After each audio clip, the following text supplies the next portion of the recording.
Don't quite understand hand signals in lawn bowls? Do you know where to best place the mat and where to roll the jack?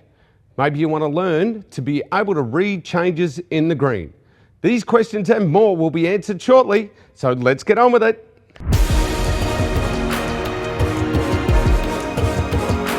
Folks, another position for you to practice. G'day everyone, Matt Clark here, Bowls Australia accredited coach, and that bloke on YouTube who pretends to know what he's doing. Now, I'm at the beautiful Mandurah Bowls Club, the home of the $100,000 Everest of Bowls tournament. Mandurah attracts people from all over the place, including a lovely couple here today from Kangaroo Island.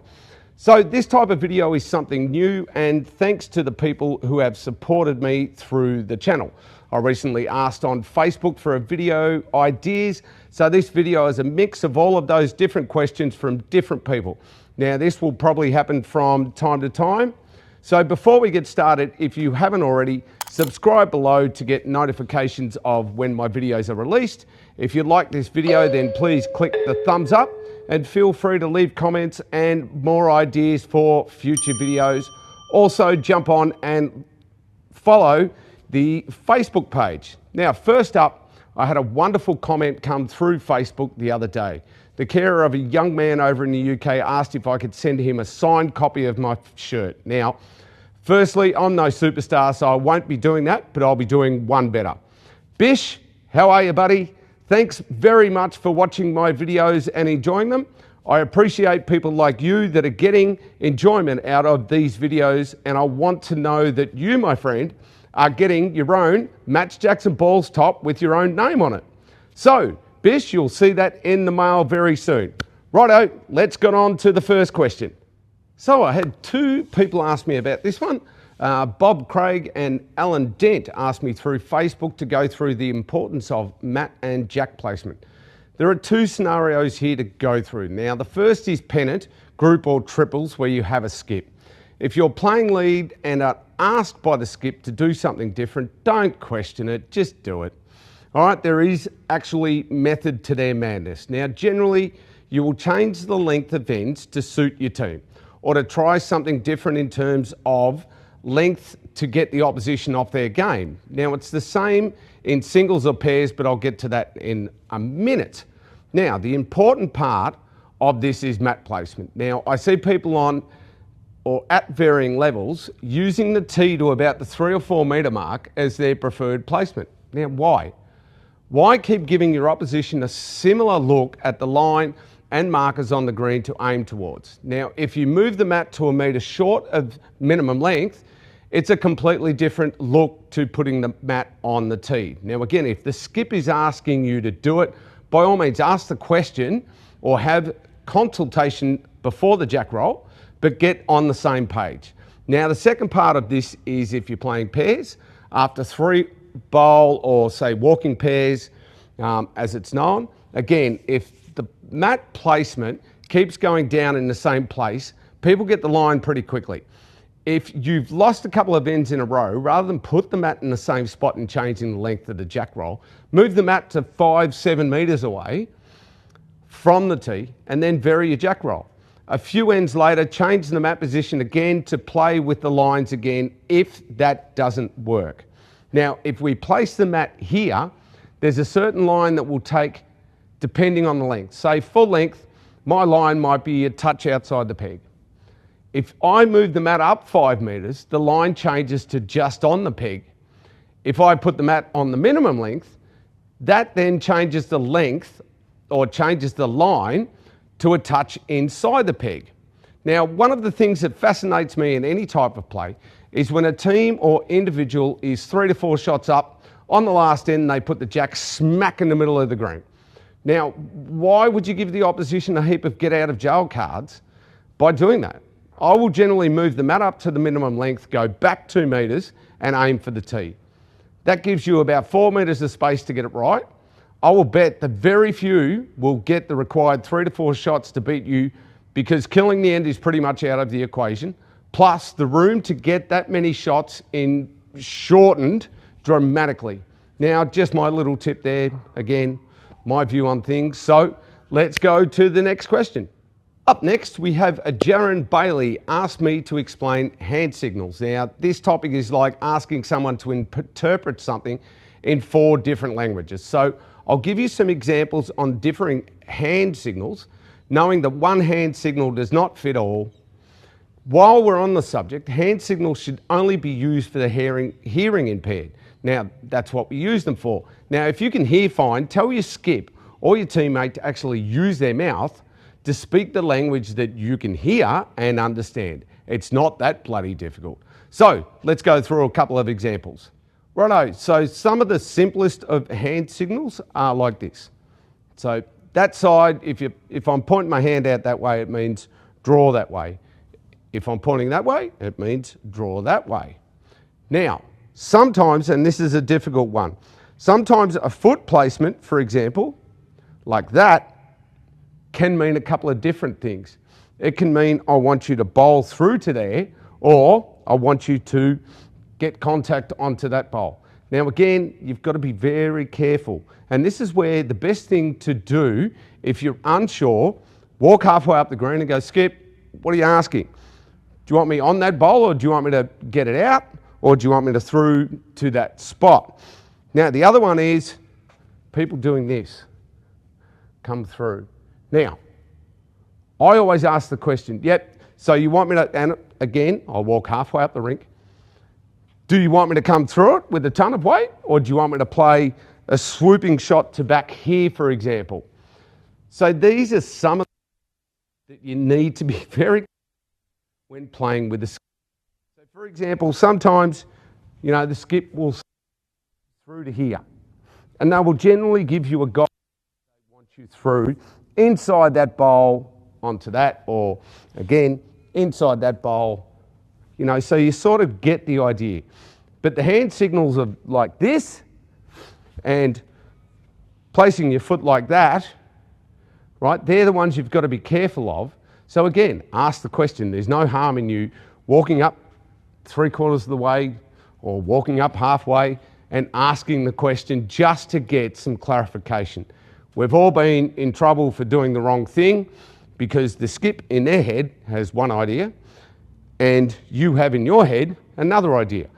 But I'll go back to the point. Skips, use your mouth. It's not that difficult. That's what it's used for, to vocalize exactly what you want. It's not like back in the 80s where we used to play very quietly, can't say a word, we're bowling in silence. So you'd use a lot of hand signals. These days, speak freely. It's not that difficult. All right, on to the next question. All right, now before we get to the next question, those astute people out there would notice that I'm on a different rink. Actually, it's a completely different day. I got together with the ladies and gents at the Mandurah Bowls Club and had a few too many frothies. So let's move on to the next question. Colin Grant from Facebook asked, how do I read and adjust to a changing green? Well, straight off the bat, a lot of this comes from experience. Secondly, this is where home ground or green advantage comes into play. Now, in reality, a changing green is easy to adjust to if you can see it changing. Now, if you can't feel it changing, the best thing to do is ask one of your teammates, like, is this green getting a bit quicker and wider? Now, I've basically given away the crux of it right there. If a green is getting quicker, it's going to get wider. If it's slowing down, it'll get heavier and the line tightens up. Now, grass greens are probably the most variable. If it's overcast, moisture can come up through the grass and actually slow it down. If it's been pretty dry the last few days, it will get quicker and wider. But in saying that, indoor carpet surfaces such as this stuff here, outdoor plastic and even the outdoor carpets can also do weird and wonderful things. Now, if the weather gets colder, it might quicken up on some or slow down on others. If you're not sure, always ask. Now, if I'm not sure, I start asking the opposition questions just in general conversation, something along the lines of, hey, does this green get quicker as it gets warmer, or does it get, slower? More often than not, they'll tell you without even realising they're giving away the home ground secrets away. So what a helpful and friendly bunch us lawn bowlers are at times. So again, always ask a lot of questions and you'll get little tidbits out of that. So let's move on to the next one. Right, so David McNamara has asked about people standing around the head. Now, there's no hard and fast rule to this one, David, but there's one thing you need to pay attention to when watching what's going on. Now, stand in a group, but don't fan out everywhere, covering 3 metres of space. Now, group up, all that's fine, but try not to stand in the way of the pegs or around that area. Now, if you're unsure, look at the mat, then look behind you. If you're in the way, move more inbound a touch. That's the most courteous way of A, being able to watch a bowl coming, and B, being mindful of the person who's about to bowl. Now, generally, what I tend to do as a third, I'll be the one sort of standing over the head, sort of showing different things that I want played or different shots that I want played. As a second or a lead, I stand back a bit behind the third. So there's sort of only 2 of you fanning out. And then as the shot's played, the third will generally sort of walk backwards. So you're only taking up this much space. All right, so just keep that in mind. Again, there's no hard and fast rule. If you all start to fan out and somebody's got a problem, they'll sort of go, hey, sorry mate, can you move away from the pegs? So you tend to bunch up anyway, but just out of courtesy, just tend to bunch up as best as you can. Righto, on to the next question. Righto, the last question comes from Shirley Robinson, who wants to know about wind and how it affects your bowling. Now, this is a fairly simple one to answer as far as I'm concerned, but it's a little bit difficult to understand. Now, if the wind is pretty variable, as in it's swirling around and gusting heavily at times, ignore it. Absolutely ignore it. Now, I see a fair few people that get on the mat and they stand there waiting until the wind dies down. These people should actually get pinged for a time violation. It cracks me up every time they're waiting, and the friggin' wind gets actually stronger. So they go, oh, I don't know what to do. But the general rule is if it's gusting, try and ignore it, because it may gust halfway down the rink or right at the end, or who knows. I don't know any people who can predict the wind, to be honest. So secondly, if the wind is blowing at a consistent speed from a particular direction, then you know where it's coming from, so therefore adjust. If it's coming from behind you, you know you'll have to drop 1/2 metre of weight. You know, if it's a headwind, then you've got to add 1/2 metre of weight. If it's blowing from one side, and it's the side you like bowling on, you know you need to send it wider and adjust for it. So generally, the rule I sort of have, I'm generally out to the, so in something like this, I'm out to the pegs. Now, people may say, oh, look, the wind doesn't affect indoors. Here at Mandurah, they actually have a lot of doors that will open up. So the wind actually does come flying through. So for example, if I'm at the peg for my bowl and there's a wind blowing this way, so I'll know, hey, I've got to go just slightly inside the peg, and it's got to be a constant wind speed. As I said before, when it gusts up, you're just going to go, well, whatever. Everyone's in the same boat.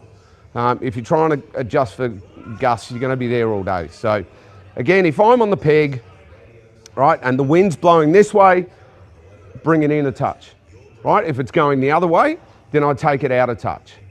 All right, so again, you've just got to use common sense, and I know common sense sometimes doesn't sort of gel well with lawn bowls, but just have a think about it and say, right, the wind's blowing at 10 kilometres an hour that way. I know it's going to blow that way, so I've got to go a bit wider. So there we go, Shirley. Hopefully that helps you out, and we'll go from there. All right. Right, thanks to everyone who has sent in questions through my Facebook page. Now, if you'd like to stay on top of what's happening in the world of Match Jackson Balls, jump on Facebook, search for Match Jackson Balls and follow along. You'll see all the weird and wonderful things that I post, some somewhat controversial, others, hey, throwing questions out there and showing what I'm doing in the world of lawn bowls. Now, I just want to thank everybody from the Mandurah Bowls Club. I've had an absolutely brilliant time here in WA, especially here at the Mandurah Bowls Club. The men and women here have been fantastic in welcoming me. So look, if you're ever in Western Australia down the Mandurah way, please pop in, check their opening hours on Google, but generally they're open from 2 o'clock if it's not a competition day. Now also keep an eye out on the Match Jackson Balls Facebook and YouTube channel, as it looks like I'll be hosting or broadcasting the $100,000 Everest of Bowls lawn bowls tournament that they have here. I think it's the biggest singles lawn bowls tournament in Australia, so keep an eye out for that. So thanks everyone for watching. Hang around for a minute or two. I may have some bloopers at the end of it. So remember, people, next time you're out on the green, may your next bowl be on the right bias. Thanks, guys.